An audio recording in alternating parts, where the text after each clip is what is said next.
보현TV 시청자 여러분 안녕하세요.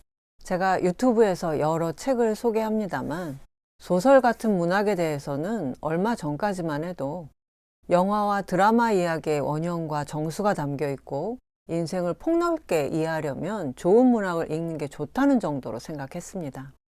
그런데 백낙청 선생님의 평론을 읽으면서 선생님이 생각하시는 문학은 그 이상이라는 생각이 들었습니다.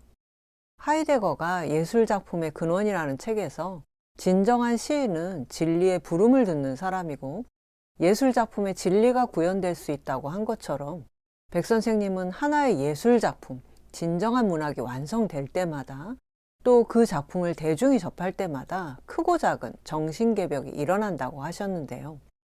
그동안 제가 문학을 너무 쉽고 만만하게 봤다는 생각이 들었고 그렇다면 이제부터라도 소설 한 권을 읽어도 정신이 번쩍 드는 정신개벽이 가능한 작품을 골라서 읽어야겠다고 생각했습니다.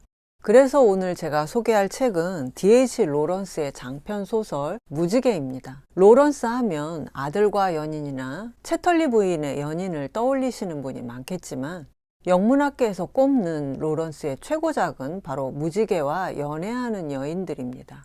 영국 잡지 가디언은 영어로 쓰인 최고의 소설 100에 무지개를 뽑았고 미국 평론가 해럴드 블룸이 서양 문학에서 가장 영향력 있는 책에 이 무지개와 연애하는 여인들을 선정했을 만큼 무지개는 서양 문학의 대표적인 고전이라고 하겠습니다. 무지개는 1915년 9월에 출간됐지만 당시로는 성애 묘사가 너무 세서 그해 11월에 음란물로 기소돼 금서가 됐고 압수된 책이 불태워진 문제작이기도 합니다. 제가 이 무지개를 2번 읽었는데 몇 년 전 처음 읽었을 때는 몇몇 장면이 굉장히 좋다는 것 외에 전체 내용이 이해가 잘 안 됐습니다. 오래된 번역이라 더 그랬던 것 같은데 최근 창비에서 새로 나온 이 무지개를 읽어보니까 전혀 달랐습니다. 문장이 쉽고 정확해서 옛날 배경에 요즘 소설인 것처럼 푹 빠져서 읽을 수 있었는데요. 번역자인 강미숙 교수님이 한국 로런스 학회 회장을 지내셨을 뿐 아니라 서울대 영문과 대학원에서 백낙청 선생님께 직접 지도받으셨기 때문에 작품에 대한 이해가 굉장히 뛰어나셔서 무지개만큼은 꼭 일책으로 읽어보시기 바랍니다. 무지개를 2번 읽고 난 제 소감은 이 작품을 제대로 이해할 수 있는 독자는 전 세계에 한국인들밖에 없겠다는 겁니다. 과장이 아니라 로런스 작품이 비록 서양 고전으로는 인정받고 있지만 근대 서구 사상만으로는 포착할 수 없는 부분이 많기 때문인데요. 백낙청 선생님은 1972년 하버드 대학 영문과 박사학위 논문에서 로런스의 무지개와 연애하는 여인들을 집중적으로 분석하셨고 이 논문의 주요 내용과 50년 동안 꾸준히 발표해 오신 글을 모아서 함께 펴낸 서양의 개벽사상가 D.H. 로런스 이 책에서는 로런스를 서양의 개벽사상가로 평가하시면서 로런스의 사상이 하이데거는 물론 한반도의 개벽사상과도 연결된다고 하셨습니다. 그런데 그 말씀을 뒤집어 보면 하이데거와 개벽사상을 알아야 비로소 로런스 작품을 제대로 이해할 수 있다는 뜻인데 제가 개벽사상을 공부하고 나서 책을 다시 읽어보니까 그제서야 이해되는 부분이 많았습니다. 백 선생님이 무지개를 가장 잘 분석해 놓으신 논문이 한글로 나와 있고 여기에 도올 김용옥 선생님의 동경대전 역조와 백낙청 선생님의 개벽사상과 종교공부 출간으로 개벽사상에 대한 이해가 높아지고 있기 때문에 이제 우리나라 사람들이 무지개를 영국인들보다 훨씬 더 잘 이해할 수 있는 길이 활짝 열렸다고 생각됩니다. 백낙청 선생님이 무지개에서 가장 중점적으로 분석하신 것이 바로 근대의 문제인데요. 선생님은 근대화의 문제가 로런스의 소설 무지개 속에서는 어떻게 다루어져 있는가 이 물음에 답하는 것이 무지개라는 작품 자체의 이해에도 결정적으로 중요하다고 하셨고 장편 무지개야말로 근대 적응과 근대 극복의 이중과제가 우리 시대의 절박한 현안임을 그려낸 고전적 사례라고도 하셨습니다. 그러니까 이 무지개를 자본주의가 세계적으로 팽창하기 시작한 근대라는 시기를 맞닥뜨린 주인공이 근대에 적응하고 극복하는 이야기로 읽어야 로런스의 본의에 맞게 제대로 이해할 수 있다는 말씀이어서 작품에서 근대 문제와 하이데거와 개벽 사상이 어떻게 연결되고 있는지 밝히는 것이 이 북리뷰를 관통하는 핵심이 될 것 같습니다. 또 왜 백 선생님과 로런스가 그토록 근대 문제에 천착했는가 하는 것도 중요한 문제인데, 북리뷰 2부 결말에서 이 부분을 심도 있게 다뤄보겠고요. 그러면 제가 로런스의 무지개를 백 선생님의 해석을 따라서 이 소설이 진정한 연애 이야기면서도 근대라는 시대를 일찌감치 통찰하고 근대 문제를 본격적으로 제기한 서양의 정전에 갑하는 작품이라는 점을 밝혀보겠습니다. 줄거리를 좀 말씀드리면, 이 소설은 대략 1840년에서 1905년까지 영국 미들랜드의 농촌을 배경으로 하고 있습니다. 코세테이 마을에 농장을 가진 자영농 브랭귄 집안 주변으로 운하와 철도가 깔리고 인근에 탄광이 들어서는 근대의 풍경이 형성되는 시기에 벌어지는 3대 이야기인데, 대하소설처럼 많은 인물과 사건을 다루는 게 아니라 핵심적인 사건만을 아주 실감나게 묘사한 이 소설에서 근대라는 배경은 처음부터 끝까지 강한 역사적 존재감을 발휘합니다. 번역서 2권 중 1권의 내용은 마시 농장을 물려받은 1세대 톰 브랭귄이 홀란드 귀족 출신의 과부 리디아와 결혼하고, 리디아의 어린 딸 애나가 그 가정에서 잘 자라나서 톰의 조카인 윌 브랭귄과 결혼하는 이야기입니다. 일찍 결혼한 애나는 다산의 여왕이 돼서 아이를 무려 8, 9명을 낳는데, 이 1세대와 2세대의 사랑과 결혼 생활이 1권의 내용이고, 2권은 애나와 윌의 맏딸인 어슐라가 근대 교육을 받고 남성들이 만든 근대 세계에 진입해서 쓰라린 고충과 회한을 겪고 나서 마침내 서양 근대 문명의 한계를 넘어서는 새로운 삶을 찾는다는 내용입니다.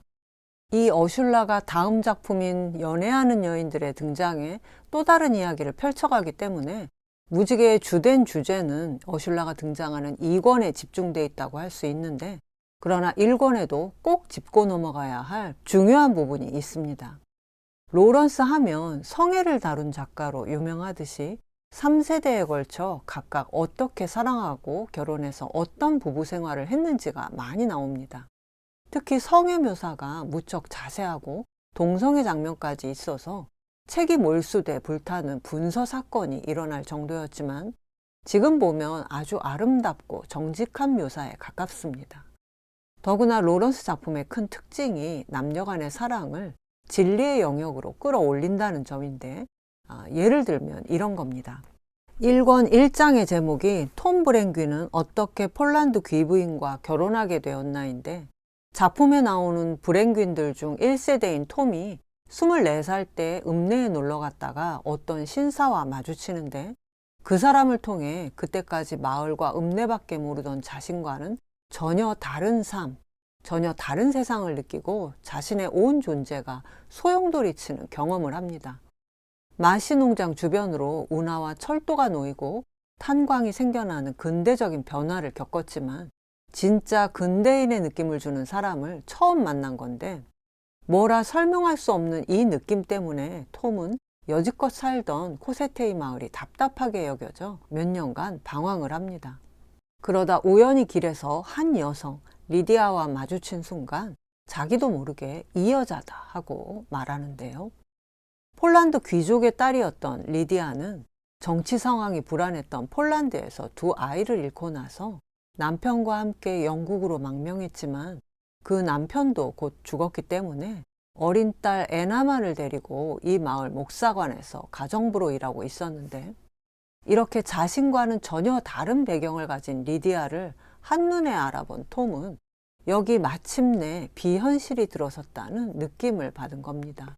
초현실주의 예술이 현실을 넘어선 초현실에서 진리를 추구하듯이, 톰은 리디아에게서 자신을 둘러싼 익숙함과는 다른 비현실적인 진리의 느낌을 받았는데, 톰과 리디아의 관계가 여러모로 로런스 자신의 이야기와 겹치는 부분이 많습니다. 로런스 역시 독일 귀족 출신의 여성 프리다와 결혼했지만, 다른 점은 리디아가 과부였다면 프리다는 아이 셋을 둔 유부녀였는데, 그러나 이 장면 자체만으로 충분히 아름답기 때문에 로런스는 북리뷰 2부에서 더 말씀드리겠습니다. 길에서 첫눈에 운명의 상대를 알아본 톰은 리디아와 2번 정도 말을 섞어보고 아직 본격적으로 사귀거나 하진 않은 상태였는데, 어느 날 문득 자신이 청혼해야 한다는 것을 깨닫는 이 장면이 저는 일권에서 가장 인상적이었습니다. 톰은 리디아가 갑작스러운 자신의 청혼을 거절할 수도 있다는 두려움이 들기도 합니다. 그러나 암양들이 새끼를 낳는 2월의 긴 밤, 우리 밖 저 멀리 밝게 빛나는 별들을 바라보며 그는 자신이 자신의 것이 아님을 깨달았다. 자신이 파편에 불과한 불완전하고 종속적인 존재임을 인정해야 했다. 어두운 하늘에 별들이 운행하고 있었고 전체 별무리는 어딘가 영원한 항해길에 올라 흘러가고 있었다. 그리하여 그는 더 큰 질서에 순종하며 자그맣게 앉아 있었다. 만약 그녀가 그에게 오지 않는다면 그는 아무것도 아닌 존재로 남아야 하리라. 그것은 힘든 경험이었다. 별빛 쏟아지는 그 밤에 그는 겸허해져야 했고 그녀 없이 자기는 아무것도 아님을 인정하고 깨달아야만 했다. 그날 저녁 톰은 깨끗한 옷으로 갈아입고 집 근처 들판에서 꽃을 꺾어들고 걸어가서 목사간 부엌에서 리디아에게 청혼하는데, 자신을 더 큰 질서에 순종하는 존재이며 그녀가 오지 않는다면 자기는 아무것도 아닌 존재라고 예감하는 이 장면이 감동적인 이유는 한 남자의 진실하고 지극한 감정이 진리의 경지에 닿아 있기 때문입니다. 백낙청 선생님은 무지개에 깔려있는 로런스의 우주관이 기독교의 종말론적인 우주관과는 다르다는 점을 분명히 하셨습니다. 광막하지만 어떤 외연을 가지고 팽창해가는 현대과학의 우주론과는 질적으로 다른 거대한 하나의 생명체로서의 우주와 인간의 합의를 중요하게 본 로런스의 우주관이 우주를 음양오행의 작용으로 이해하는 동아시아의 우주관과 훨씬 닮아 있다고 하셨는데요. 이런 우주관과 함께 로런스가 초월적인 실체가 아닌 더 큰 질서와의 합의를 추구하는 인간의 진실한 감정과 행위에서 진리를 찾으려고 한 점이 바로 유불선을 통합한 한반도 개벽사상과 가장 통하는 면이라고 생각되는데요. 로런스가 성의 묘사를 중시한 것에 대해서도 백 선생님은 이렇게 말씀하셨습니다. 로런스는 진리를 남성적인 것과 여성적인 것의 결합이 완성되는 삶의 순간적인 상태로 규정했고, 그가 남녀의 육체적 관계를 중시한 것도 성행위 자체가 마땅히 그런 진리 사건이어야 하고 그럴 수 있다고 믿었기 때문이다. 여기서 남성적인 것과 여성적인 것의 결합이 완성되는 삶의 순간적인 상태로서의 진리는 동아시아에서 말해온 음양의 조화라고 할 수 있는데요. 그런데 남녀의 육체적 결합을 진리 사건이라고 믿은 로런스는 근대인의 성의 해방에는 극도로 부정적이어서 돈후안과 같은 성적 방종은 머릿속의 섹스이지 진정한 욕망이 아니라고 했습니다. 로런스 외에 초월적 실체가 아닌 삶 속에서 일어나는 구체적인 진리를 말한 또 한 사람이 하이데거인데요. 존재를 중심으로 사유한 하이데거가 남녀의 결합을 진리 사건으로 말한 적은 없지만 진정한 예술작품과 국가의 창립에 해당하는 정치적인 행위, 가장 실답게 존재하는 존재자와 본질적인 희생과 사유자의 물음에서도 진리가 일어난다고 했는데, 이 중에 가장 실답게 존재하는 존재자가 삶에서 진리 사건을 추구하는 로런스 용어로는 비잉에 해당할 것 같습니다. 무지개 곳곳에 나오는 그녀는 그녀 자신이었다. 그가 자신의 진짜 자아로 활짝 피어나고 있었던 것이다. 이런 표현들이 바로 등장인물들이 비잉을 이룬 순간을 의미하는데요. 로런스는 우리의 삶, 우리의 비잉은 헤아릴 수 없는 핵심적 신비로부터 출현하며 정의할 수 없는 현존을 이루는 데 달려있다고 하면서, 핵심적 신비는 사람마다 내면에 지닌 원초적이고 근원적인 영혼 혹은 자아이고, 우리 앞에 현존하는 한 명의 인간이 육신을 지닌 헤아릴 수 없는 신비이고 달리 번역될 수 없다고 했는데, 저는 이 말에서 인간이 하느님을 모신 시천주의 존재라는 수은 최재우의 선언이 떠올랐습니다. 데카르트가 발견한 인간의 이성적 자아의 토대를 둔 근대 과학이 자연을 기계적이고 수량적인 대상으로 대하면서 주체적 자아를 가진 인간 또한 하나의 물질 단위로 전락했다면, 로런스와 수은 최재우는 이와는 정반대로 인간을 헤아릴 수 없는 핵심적 신비를 가진 존재로 본 건데요. 자신이 우주의 거대한 생명체인 하늘과 하나임을 깨닫고 가장 자기다운 자신이 되는 비잉을 성취하는 그 순간 정신개벽이 이루어진다고 할 수 있는데, 비잉과 시천주와 정신개벽이 인간이 깨달음과 실천을 통해 삶 속에서 도달하는 경지라는 점에서 서로 통하는 것 같습니다. 다시 소설로 돌아가면 삶에서 일어나는 진리를 직접 경험한 톰 브랭귀는 가장 남자답고 멋있는 캐릭터로 로런스의 생각을 대신 말해주기도 합니다. 톰은 리디아와의 사이에 두 아들을 얻지만 불행한 엄마를 지키겠다고 엄마에게 온 신경을 쏟아붓던 의붓딸 애나와 감정적으로 가장 깊게 교류하는데요. 그런 애나가 성장해 톰의 조카인 윌 브랭긴과 결혼하겠다고 하자 톰은 진짜 아버지처럼 충격받지만 신혼부부가 살 집을 마련해주고 농장에서 결혼잔치를 열어주고 빨래를 짜는 기계식 탈수기 같은 각종 혼수로 신혼집을 채워주는 딸바보 면모를 보여줍니다. 애나의 결혼식披露宴에서 톰이 말한 것도 굉장히 특이한 내용인데, 이미 취기가 거나해진 상태에서 한 말이기 때문에 진지하게 주목받지 못하지만 저는 중용의 부부지우가 생각나서 이 대목을 여러 번 읽었습니다. 남자가 남자가 되려면 여자가 있어야 합니다. 그리고 여자가 여자가 되는데도 남자가 필요합니다. 천국엔 결혼이 없어요. 하지만 지상에는 결혼이 있습니다. 지상에는 결혼 말고는 진짜 별게 없습니다. 돈 버는 일, 영혼을 구원하는 일이 있다고도 말할 수 있겠죠. 천국에는 결혼이 없어요. 하지만 지상에는 결혼이 있습니다. 안 그러면 천국이 무너지겠죠. 바닥이 없으니까요. 만약에 우리가 천사가 되어야 한다면 말입니다. 내 생각엔 한 쌍의 부부가 천사 하나가 되는 겁니다. 사람한테서 영혼만 빼서 천사가 되는 거라면 그건 인간보다 못한 게 될 겁니다. 천사란 정말로 인간 이상이라야 합니다. 그래서 나는 천사란 남자와 여자의 영혼이 하나로 합쳐진 것이라고 말하는 겁니다. 심판날에 남녀가 하나의 천사로 결합해서 부활하는 거죠. 몸과 영혼, 그건 같은 겁니다. 이게 대체 무슨 말인지 알쏭달쏭 하실 텐데요. 우선 로런스는 이분법적인 서양 사상과는 달리 몸과 영혼이 분리될 수 없다고 봤고, 남녀의 진실한 성애와 거기서 시작되는 결혼 생활이 남자가 남자답게 완성되고 여자가 여자답게 완성돼가는 위대한 모험의 길이요, 진리를 구현하는 사건이라고 생각했습니다.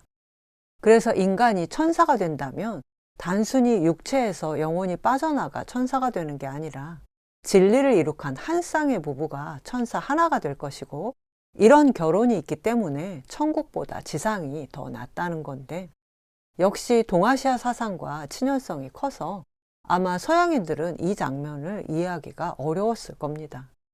BC 4세기에 공자의 손자인 자사가 쓴 중용 12장에 이런 구절이 나옵니다.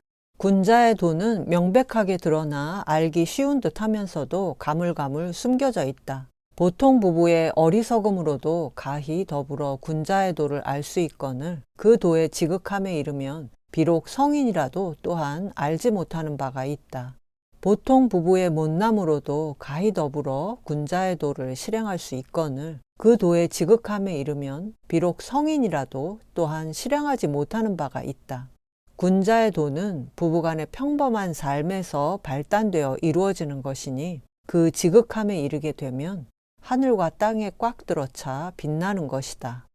부부지우장이라고도 하는 중용 12장은 끊임없이 창조 중인 이 세계가 음양에서 출발하는 것처럼 천지의 도가 구현되는 시작이 부부에게 있다고 하는데, 부부지우, 부부의 어리석음과 부부지 불초, 부부의 못남이라고 한 것처럼 부부금슬이 좋고 나쁜 것에 상관없이 부부가 함께 인생길을 걸으면서 겪는 온갖 인생의 맛이 인간을 성숙하게 하고 그것이 지극한 경지에 이르면 성인도 다 알지 못하고 실행하지 못하는 바가 있다는 전 세계에서 결혼의 지극함을 말한 거의 유일한 고대 경전이 아닐까 합니다.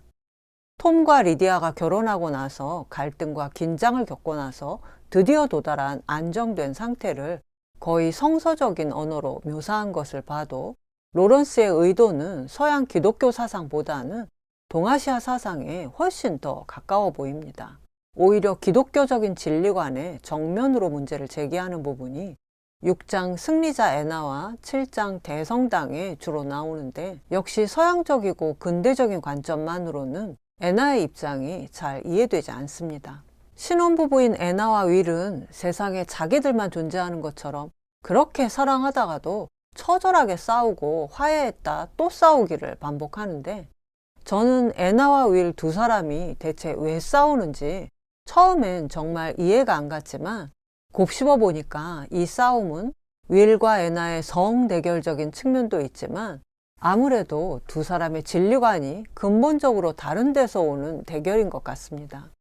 예를 들면 6장에서 톰 브랭균의 친딸은 아니지만 삶 속에서 진리를 추구해온 브랭균 집안의 2세대로 자란 애나는 성서의 내용을 사실로 믿는 윌을 그냥 보고 넘길 수 없었는데요.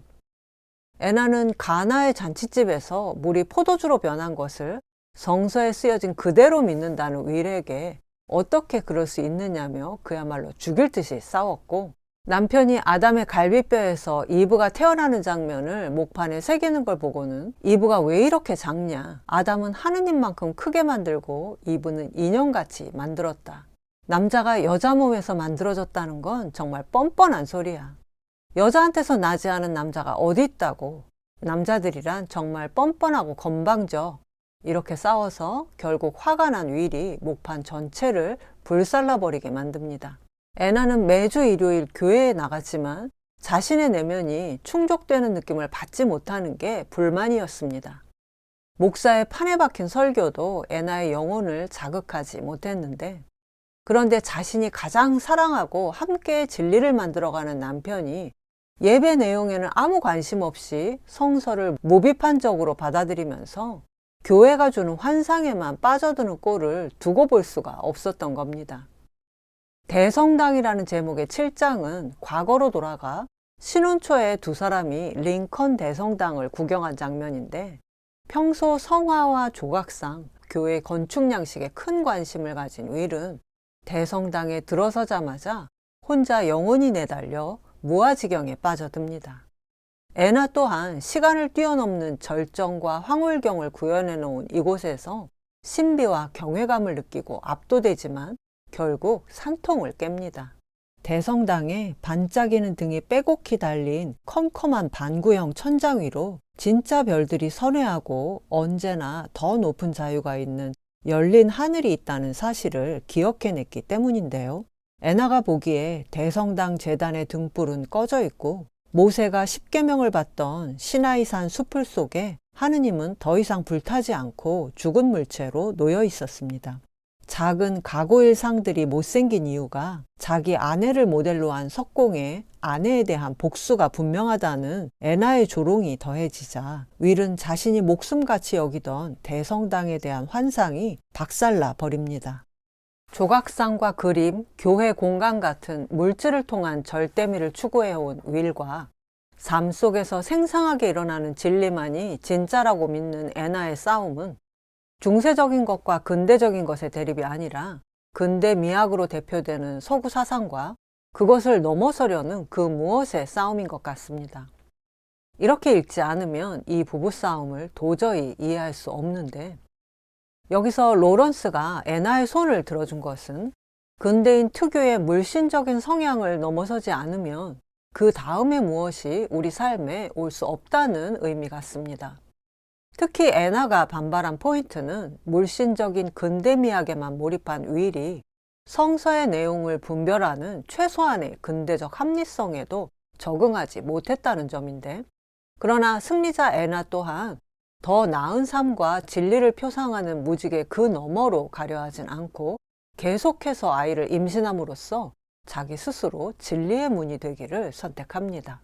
그녀는 문이자 문지방이었고 그녀 자신이었다.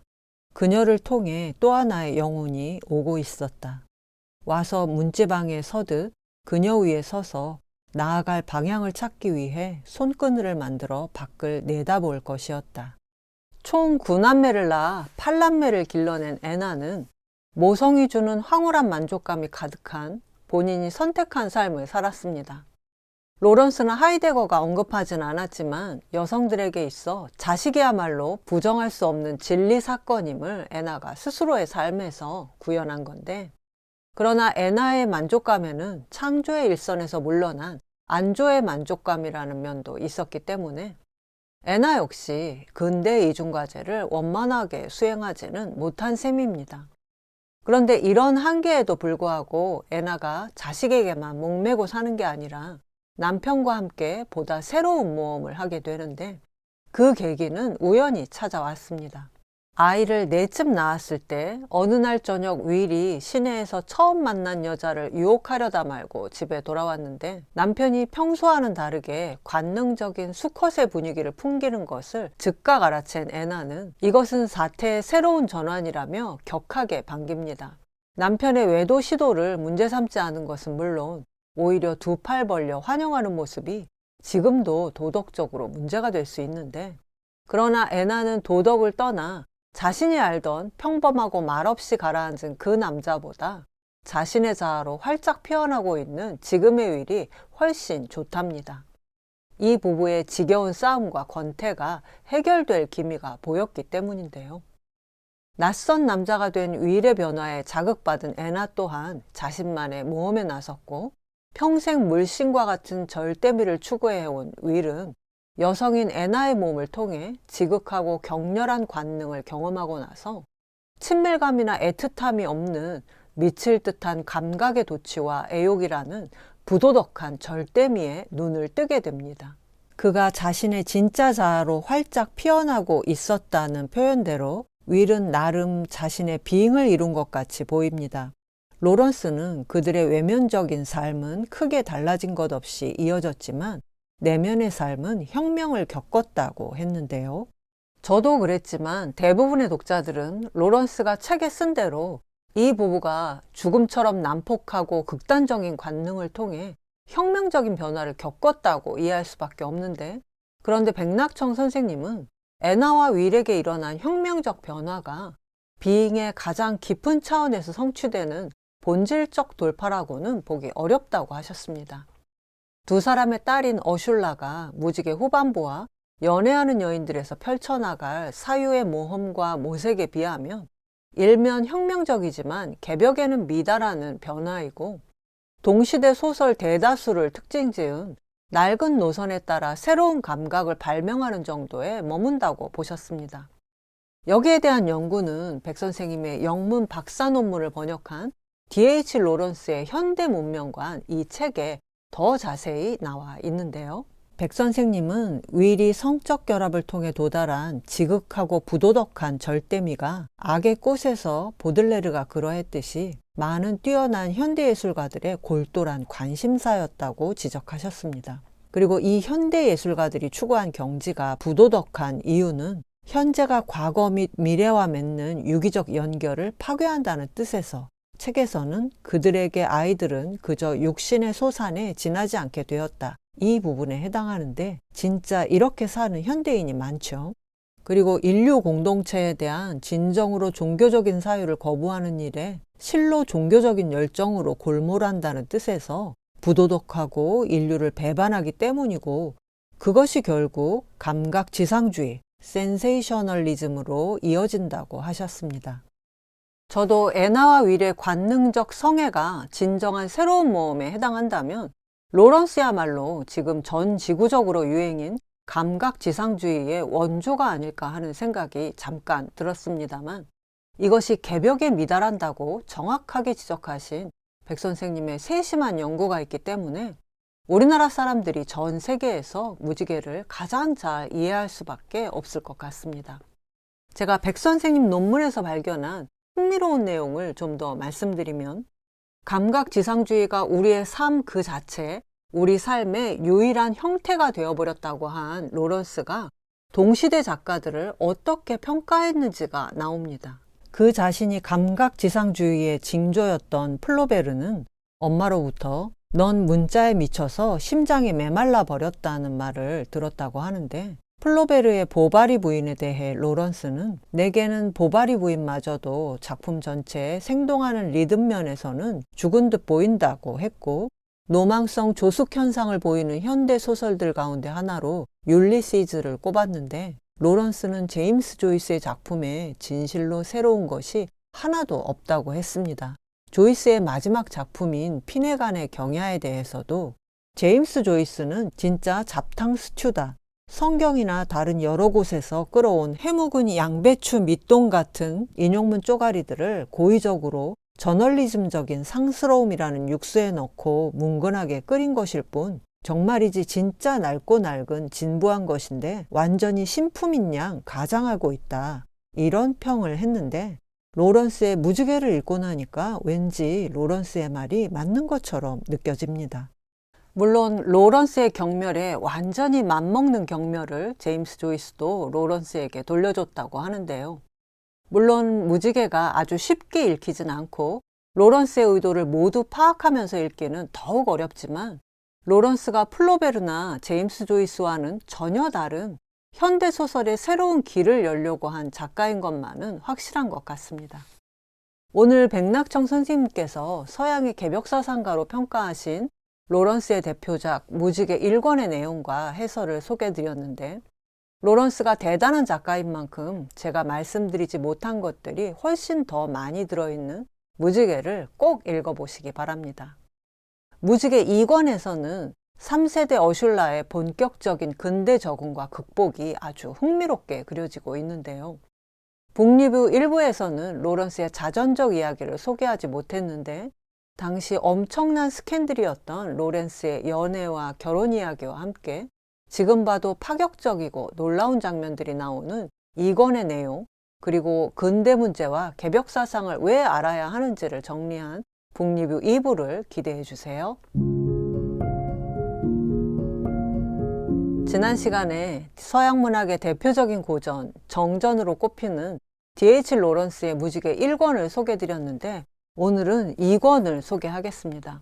사실 소설 내용을 자세히 말하면 스포일러가 돼서 곤란하지만, 무지개를 아무 정보 없이 읽으면 제대로 이해하기가 어렵기 때문에 이 영상을 보고 책을 읽으시거나 읽고 나서 영상을 참고하시면 훨씬 도움이 되리라 믿고 영상을 만들었으니까, 이번에 창비에서 강미숙 교수님 번역으로 나온 무지개를 꼭 읽어보시기 바라고요.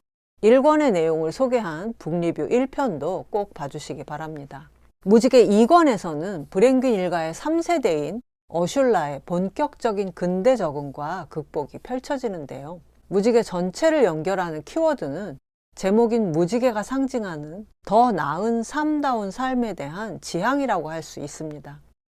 인간이라면 누구나 갖는 더 나은 삶을 향한 자연스러운 욕구를 따라가다 보면 살던 대로 살거나 제대로 살기 위해 이제까지와는 전혀 다른 차원의 문을 열어야 하는 기로의 순간을 맞게 되는데, 2권의 주인공 어슐라의 모험과 정신개벽의 과정을 제대로 읽어낸다면 그 순간 독자인 여러분도 정신개벽을 경험하시게 될 겁니다. 제가 정신개벽이라는 말을 썼습니다만, 백낙청 선생님이 무지개와 연애하는 여인들을 분석하신 1972년 하버드 대학 영문과 박사학위 논문이 한글로 번역돼 나와 있습니다. 그리고 이후 50년간 로런스를 화두로 사유해온 결실을 담은, 본격적으로 로런스를 서양의 개벽사상가로 소개하신 이 책이 2020년 7월 10일 동시에 출간됐는데요. 1999년 영국의 로런스 연구자 폴 에거트 교수가 로런스 작품을 하이데거 사상과 연결시킨 최초의 사례가 백 선생님의 이 박사학위 논문이었다는 것을 뒤늦게 발견하고 자신의 논문에서 밝혔다고 하는데, 백낙청 선생님은 서양 철학의 한계를 극복하려고 한 로런스와 하이데거 사상이 한반도 개벽 사상과 친연성이 있고, 이들이 모색한 근대 극복의 길을 개벽 사상이 밝혀줄 수 있다고 보셨기 때문에 백 선생님이 분석하신 대로 읽는다면 우리나라 사람들이 서양인들보다 로런스 작품을 훨씬 더 잘 이해할 수 있다고 생각합니다.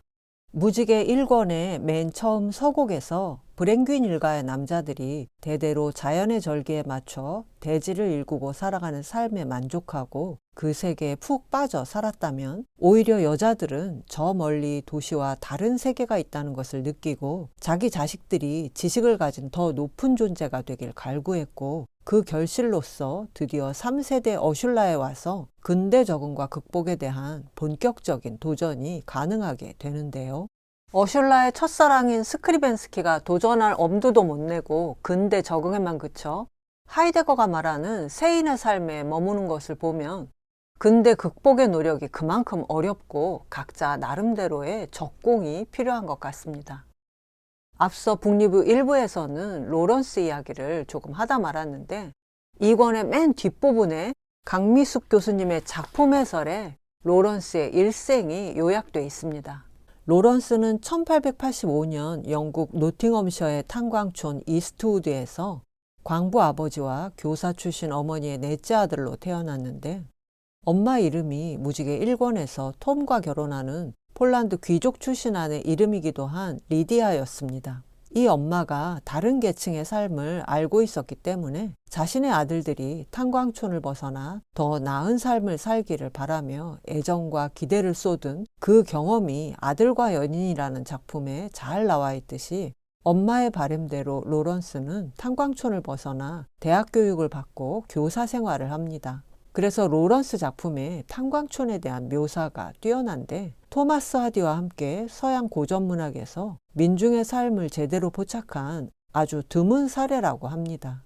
1911년 첫 장편 소설인 흰 공작이 출간된 직후 건강이 악화돼 교사를 그만두고 고향에 돌아온 로런스는 노팅엄 대학 시절 은사였던 위클리 교수를 방문했다가 교수의 부인 프리다와 사랑에 빠집니다. 독일 귀족의 딸 프리다는 로런스보다 6살 연상의 세 아이를 둔 유부녀였는데요. 두 사람은 독일과 이탈리아로 사랑의 도피를 감행했고, 프리다가 남편에게 이혼을 요구했지만 화난 위클리 교수가 거부하면서 굉장한 스캔들이 됐는데, 프리다는 1914년에야 이혼하고 영국에서 로런스와 정식으로 결혼할 수 있었습니다. 로런스의 최고작인 무지개가 바로 이 시기에 쓴 작품이어서 여기에 로런스의 자전적인 이야기가 들어 있습니다. 무지개 1권에 나오는 톰과 리디아의 만남이 로런스와 프리다가 서로의 존재를 통해 깨달은 비현실적인 진리의 느낌과 무관하지 않고, 2권에서 펼쳐지는 학교 장면에서도 로런스의 견습 교사 시절의 경험이 직접적으로 나타납니다. 2권에는 애나와 윌의 맏딸인 어슐라가 읍내 학교의 견습교사가 돼서 분투하는 장면과 첫사랑 스크리벤스키와의 연애 이야기가 주로 나오는데, 학교 이야기가 분량도 제법 많고 무척 강렬한 이유가 바로 로런스가 직접 보고 느낀 체험을 바탕으로 했기 때문인 것 같습니다. 학교 장면에서는 늘 새로운 아기들이 태어나 북새통인 좁은 집구석에 질린 어슐라가 남성들이 만든 근대 세계에 뛰어드는 여성의 사회 진출에 따르는 성취와 좌절을 본격적으로 다루고 있는데, 어슐라가 결의에 차서 완전한 사회적 독립을 다짐하는 이 부분을 번역자인 강미숙 교수님도 대학 시절 숨죽여 읽으며 전율하셨다고 합니다. 평일의 세계만이 중요했다. 그녀 자신이, 어슐라 브랭귄이 평일의 삶을 감당해내야 하는 것이다. 그녀의 육신은 세상의 평가에 좌우되는 평일의 육신이어야 했다. 그녀의 영혼은 세상의 지식에 따라 평가되는 평일 세계의 가치를 갖추어야 했다. 그래, 행동과 행위로 된 평일의 삶을 살 일이었다. 따라서 자신의 행동과 행위를 선택할 필요가 있었다. 사람은 세상에 대해 자신의 행위를 책임지지 않으면 안 되었다. 근대를 극복하려면 적응 노력이 함께해야 하는데, 새내기 교사 어슐라의 근대사회 적응은 생각보다 만만치 않았습니다. 물론 백낙청 선생님은 일요일의 세계와 평일의 세계를 전근대와 근대의 대립으로 보지 않고, 어슐라가 평일의 세계에서 근대 적응과 극복을 시도한 힘이 성서적 신화와 교리가 공존하는 전통적인 일요일의 세계를 존중하고 간직한 데서 나왔다고 보셨습니다. 어슐라는 읍내 빈민구역에 있는 성 필립스 초등학교에서 견습교사 생활을 시작하는데 그곳에서 아주 엄혹하고도 삭막한 현실을 만납니다. 그 학교의 환경이 꼭 영국 밴드 핑크 플로이드의 명곡 Another Brick in the Wall 뮤직비디오에 나오는 학교와 거의 똑같습니다. 우리나라에서도 80년대 중후반에 이 뮤직비디오가 대단한 화제였지요. 이후에도 여러 영화에서 묘사된 권위적인 교사들과 획일화된 교육 풍경이 여기 그려지고 있는데 우리도 경험한 바 있는 한 반에 5, 60명의 학생들 앞에서 기계처럼 딱딱한 어조로 진도만 나가는 교사들이 지배하는 전형적인 근대 학교였습니다. 모든 교사가 다수의 아이들을 규율에 맞춘 하나의 기계적 단위 속에 들어가도록 강제하고 그 전체 단위를 저절로 복종하고 주목하는 상태로 바꾼 뒤 잡다한 지식 나부랭이를 받아들이게 명하는 그 수치스러운 고역을 꾸역꾸역 수행하는 것을 보았다. 첫 번째 중대 과제는 60명 아이들을 하나의 정신 상태, 하나의 존재로 몰아넣는 것이었다. 아직 순수한 마음을 가진 초보교사 어슐라는 학생들을 개인적이고 개성적으로 대하고 강압적인 방법은 동원하지 않는 최초의 지혜로운 교사가 되겠다고 마음먹지만 예민한 소수 아이들에게만 통하는 그런 방식은 제외된 대다수 아이들에게 반감을 품게 했고 더욱이 폭압적으로 학교를 다스리는 교장 때문에 이대로 패배하고 쫓겨나거나 현실에 적응해야 하는 기로에 서게 됩니다. 교장이 어슐라를 따르는 학생들에겐 지나친 벌을 주고 대항하는 학생들을 부추겼기 때문에 어슐라는 길거리에서 학생들이 던진 감자에 맞아 손등이 멍들고 큰 소리로 별명을 불리고 놀림을 받습니다. 결국 어슐라는 가장 말을 안 듣는 학생 하나를 무자비하게 때려서 굴복시키고 자신이 크게 의미를 두지 않았던 일들, 책이 더럽거나 건방지게 말대꾸하는 행위를 확실하게 벌주면서 기강을 잡아 나가는데요. 학생들의 인격이나 개성을 돌보기보다 근대사회에 필요한 인간을 기계적으로 양산해서 공급하는 근대 학교의 실상을 로런스가 소설을 통해 고발함과 동시에 근대 적응이 장난이 아니라는 것을 보여줍니다. 이렇게 사회에 나와 고통스럽게 밥벌이를 하고 자유와 결핍을 한꺼번에 느끼면서 근대에 적응하기 시작한 어슐라는 견습교사에 머무르지 않기 위해 대학에 진학하려고 치열하게 공부합니다. 학사학위를 취득해 지식과 자격을 얻어서 이 세계에 자리를 잡으려고 한 건데 처음 대학의 거대한 석조 건물에 들어설 때는 자신이 선택받은 사람들의 일원이 된다는 생각에 진리의 전당에 대한 기대와 포부가 아주 컸습니다. 그런데 얼마 못 가 어슐라는 근대 대학이 진리를 탐구하는 곳이 아니라 지식을 파는 시장터에 불과하고 위대하게만 보였던 교수들도 지식을 파는 장사꾼에 불과하다는 결론을 내립니다. 이 한 해 동안 대학의 매력이 사라지기 시작했다. 교수는 삶과 지식의 심오한 신비 속으로 첫 발을 들여놓은 사제가 아니었다. 결국에 그들은 상품을 취급하는 중개인에 불과했고 그 일에 이골이 나서 본인이 다루는 물건에도 무감각해져 버린 자들이었다. 라틴어가 뭐길래 지식이라는 허울 좋은 상품이나 매한가지였다. 라틴어 수업은 기껏해야 일종의 중고 골동품 가게로서 골동품을 사고 골동품의 시장 가격을 배우는 곳에 불과하지 않은가. 대학은 중고 가게로서 시험에 필요한 장비를 구입하는 곳이었다. 돈 버는 기술을 숙달시키는 보잘것없는 견습생 양성소에 불과했다. 대학 자체가 공장을 위해 존재하는 작고 지저분한 실험실이었다.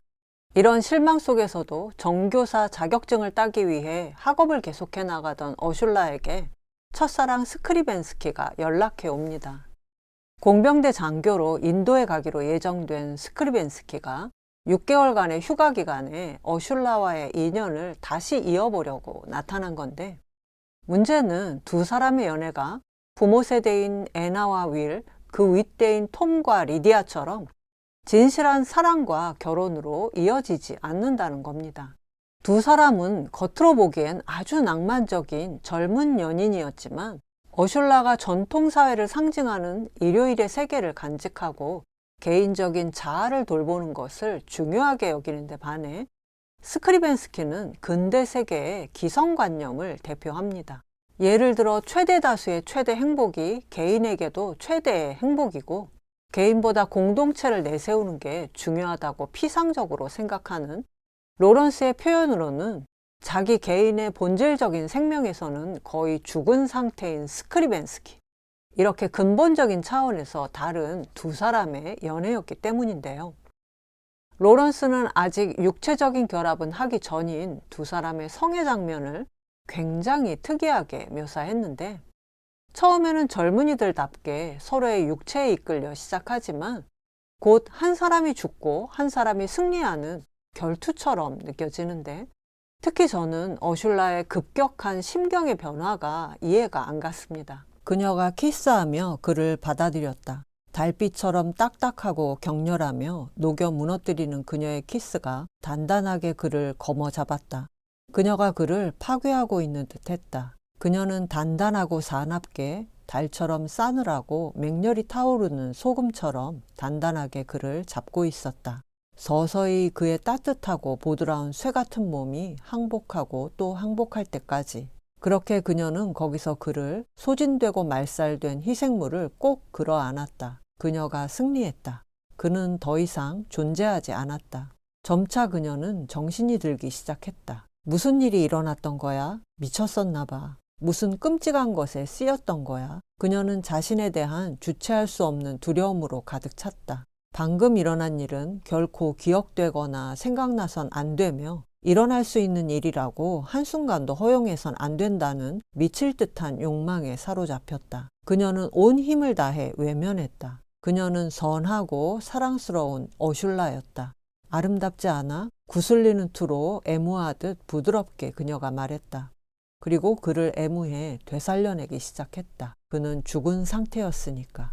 그녀는 자신의 일상적이고 따뜻한 자아 전부를 동원해서 그를 쓰다듬고 애정어린 관심으로 경의를 표했다. 그리고 점차 그가 다른 남자가 그녀에게 돌아왔다. 그녀는 싹싹하고 애교 넘치게 그를 어루만졌다. 그녀는 그의 시녀요, 그를 떠받드는 종이었다. 그리하여 그의 껍데기를 고스란히 복구해냈다. 그러나 그에게 알맹이는 없었다. 그렇지만 그녀는 그를 얼렀다. 이미 일어난 일을 기억하지 못하게 하리라. 그녀 자신도 기억하지 않으리라. 키스해줘, 안톤, 키스해줘. 그녀가 매달렸다. 이게 대체 무슨 내용인지 솔직히 2번, 3번 읽어도 알기 어려웠습니다. 그래서 백낙청 선생님의 분석을 찾아보니까 선생님은 이랬다 저랬다 하는 어슐라의 변덕이 근대인의 허위의식을 나타낸다고 하셨습니다. 허위의식은 단순한 판단착오나 의도적 기만 행위와는 다른 어떤 기본적인 이해관계 때문에 자신에게조차 진실을 왜곡하고 은폐하는 의식을 말하는데 두 사람의 첫사랑의 진상이 결코 통속 소설에서처럼 달콤하거나 아름다운 것이 아니라는 것을 두 사람이 알고 있음에도 불구하고 일상적인 의식으로는 이것을 받아들이려 하지 않는다는 겁니다. 백 선생님은 특히 그녀는 선하고 사랑스러운 어슐라였다는 어슐라의 의식이 정확히 사르트르의 거짓 믿음에 해당한다고 보셨는데요. 그런데 사르트르가 거짓 믿음 내지 허위의식을 인간 실존의 고정된 조건으로 봤다면 로런스는 그렇지 않다는 게 백 선생님의 논평입니다. 로런스가 무지개에서 표현한 어슐라와 스크리벤스키의 허위의식은 모든 인간의 조건으로서의 허위의식이 아니라 분명히 근대인의 허위의식이라는 겁니다. 하이데거가 말하는 근대 기술 시대에 자신의 독자성을 버리고 남들 하는 대로 평균적으로 살아가는 방식을 택한 세인들의 살아가는 방법이자 자기 승리법이 바로 허위의식이요 거짓 믿음이라고 할 수 있는데요. 어슐라는 이 사랑의 종착지가 스크리벤스키 장교 부인이 돼서 식민지 인도의 지배계급의 일원으로서 오래된 문명에 군림하는 사교 생활에 한정되는, 그래서 창조적 모험이 불가능한 삶이 될 것임을 알면서도 약혼을 감행합니다. 그러다 인도로 떠나기 직전에 결국 파혼을 선언하는데 어슐라가 파혼을 선택한 것은 본인으로서도 어쩔 수 없는 일이었습니다. 뭔가 모를 어떤 것에 대한 그리움이 그녀로선 알지 못할 어떤 것에 대한 열망이 닥쳐와 너무도 괴로웠고, 그런 와중에 또 한 번 모래 언덕 위로 뜬 거대한 달빛 아래서 스크리벤스키와 마지막 정사를 했지만, 이번에는 허위의식의 발동 없이 이 관계의 실상을 깨달았던 겁니다. 그런데 파혼당한 스크리벤스키의 반응이 흥미롭습니다. 니체의 말인이자 하이데거의 세인에 해당하는 스크리벤스키는 뭔가 자신을 불편한 모험으로 잡아 이끌던 어슐라가 떠나자 한편으로는 현대인의 전형적이고 피상적인 행복에 만족하고 편안해하면서도 한편으로는 밤에 혼자 있지 못하고 고독을 견디지 못하는 실존적 불안에 사로잡힙니다. 한참 후 마차가 와서 그녀는 일행과 같이 떠났다. 그녀가 시야에서 사라지자 커다란 안도감이, 유쾌한 따분함이 그를 덮쳐왔다. 한순간에 모든 것이 지워져 버렸다. 그는 하루 종일 아이같이 싹싹하고 사교적으로 굴었다. 사는 게 이렇게 유쾌할 수 있다니 놀라웠다. 그러나 밤이 되면 그는 혼자 있을 자신이 없었다. 한 방을 쓰던 친구도 떠났고 어둠의 시간은 고통이었다. 낮에는 괜찮았다. 항상 그 순간의 일에 열중하고 눈앞의 사소한 일에 집착했고 그것으로 충분하고 만족스러웠다. 맡은 일이 아무리 하찮고 무익한 것이라도 전심전력을 쏟았고 그것을 정상적이고 흡족하다고 느꼈다. 그는 항상 활동적이고 쾌활하고 명랑하며 매력적이고 좀스러웠다. 다만 어둠이 그의 영혼에 도전해오는 자기 침실의 어둠과 침묵이 두려웠다. 그것만은 어슐라 생각을 견딜 수 없듯이 그것만은 견딜 수 없었다. 그에게는 영혼도 배경도 없었다. 근대를 살아가는 인간은 하이데거가 말한 본래적 존재인 자신을 탐구하지 않고 로런스가 빙이라고 한 자기다운 자신이 되는 성취를 회피한 채 거짓 믿음과 허위의식만 가지고도 살아갈 수 있습니다. 그러나 그 대가로 스크리벤스키처럼 실존적인 불안에 시달릴 수밖에 없는데요. 결국 스크리벤스키는 파혼 며칠 만에 자신의 후원자인 대령의 딸과 급히 결혼하고 인도로 떠나버립니다.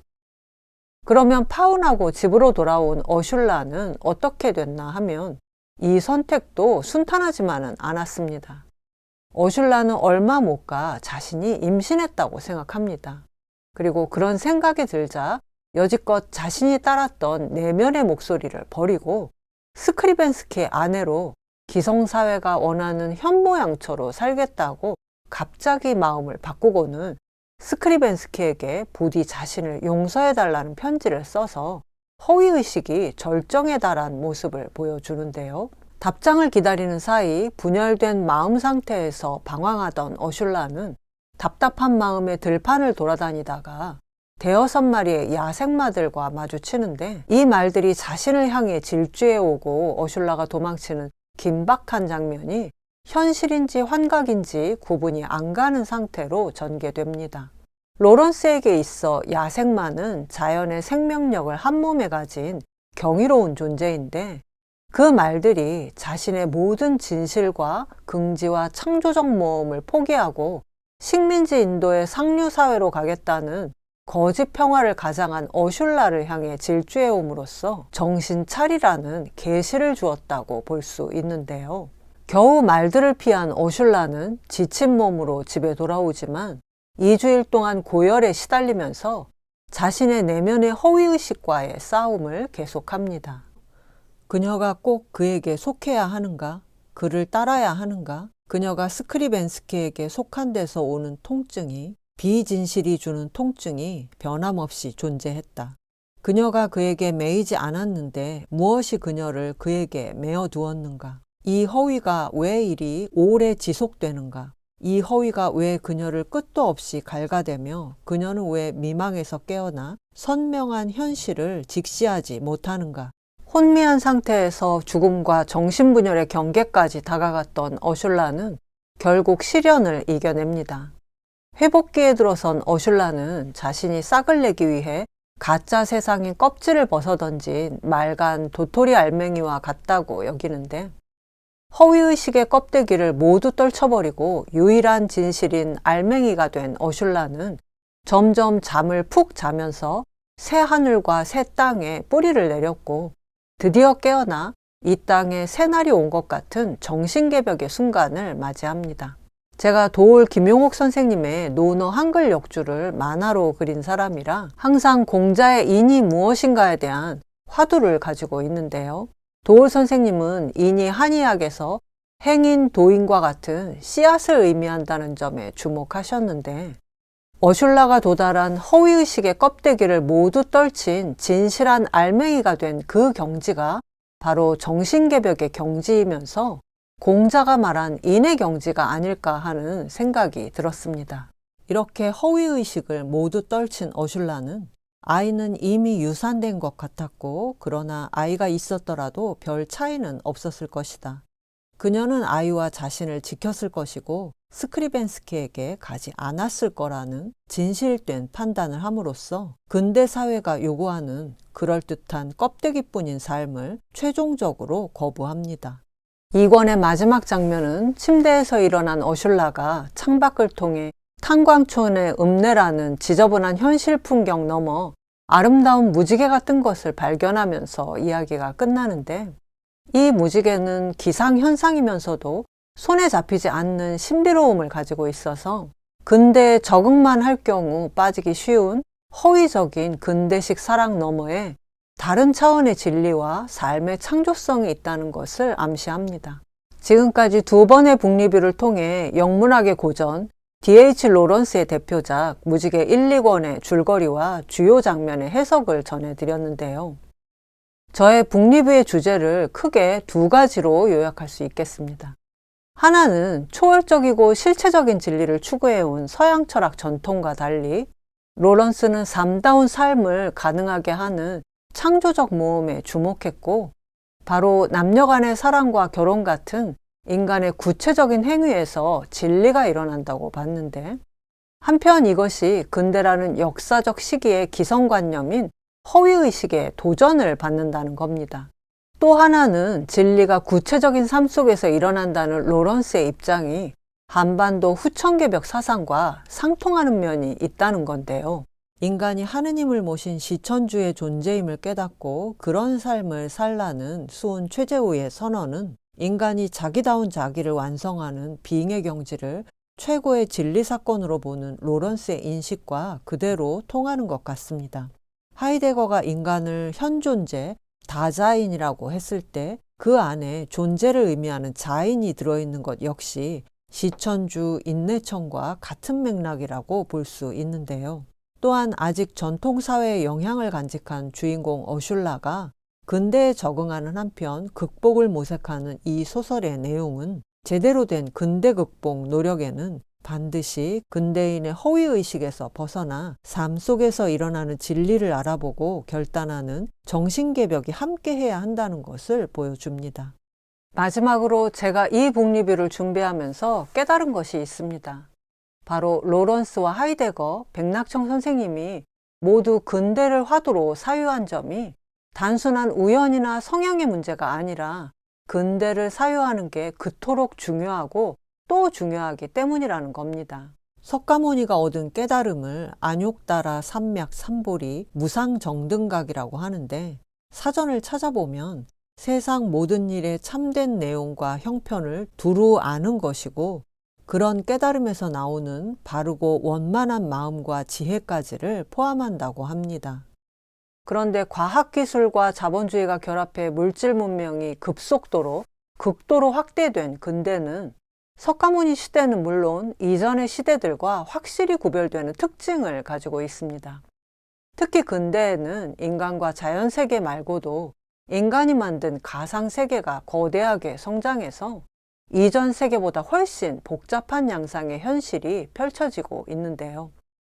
그래서 근대의 특징을 제대로 아는 것도 무척 중요하고 어려운 공부지만, 엄중한 사실은 우리가 곧 자본주의를 의미하는 근대 사회에서 벌어지고 있는 일들의 핵심을 직시하지 않는다면 인류와 지구가 공멸할 수도 있지만, 그럼에도 불구하고 인류가 과학기술을 폐기하거나 물질 문명 이전의 생활 방식으로 돌아갈 수는 없다는 것인데, 결국 근대를 살아가는 한 사람 한 사람이 문제를 정확히 깨닫고 각자 처한 자리에서 지혜를 낼 수밖에 없다는 결론에 이르게 됩니다.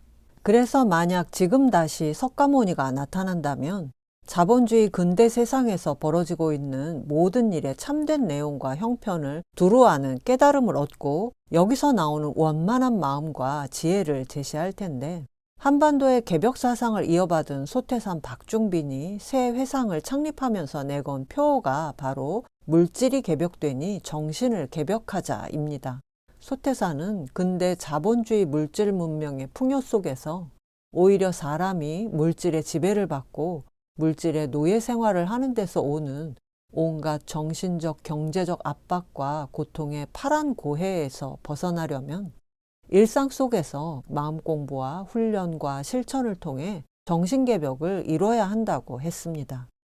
이렇게 우리가 사는 자본주의 근대를 깊이 사유하고 공부하는 것이 석가모니의 깨달음 못지않게 중요하기 때문에 백낙청 선생님께서 같은 문제의식을 가진 서양의 개벽사상가 로런스의 소설을 분석하면서 하이데거와 원불교 사상을 활용하셨다는 생각이 들어서 저는 이 북리뷰를 준비하는 과정이 큰 공부가 되었습니다.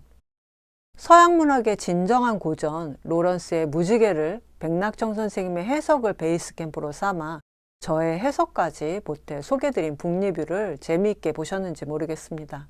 그런데 로런스의 근대 극복에 관한 비전은 무지개의 속편에 해당하는 연애하는 여인들에서 더 집중적으로 전개됩니다.